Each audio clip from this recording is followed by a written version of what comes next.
మామ టెన్షన్గా ఉందిరా, భయం వేస్తుందిరా మామ. ఇది అవుద్దా? ఇంత కష్టపడాలా? ఇన్ని చేయాలనా? ఇది కాకుండా మళ్ళీ కామెంట్స్ వస్తున్నాయి రా భయ్.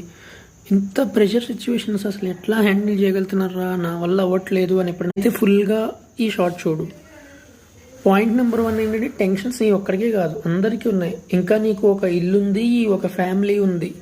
ఫ్యామిలీ లేని వాళ్ళు, పాపం ఒంటరిగా ఉన్నవాళ్ళు, వాళ్ళు పుట్టిన దగ్గర నుంచి పోయేదాకా టెన్షన్.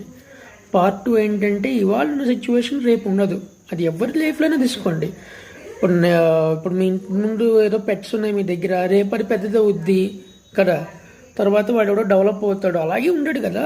సో సేమ్ వే మారుతుంది. వాన వచ్చింది, ఎండ్ వచ్చింది, రేపు పిడుగు పడుతుందేమో, ఎవరు తెలుసు.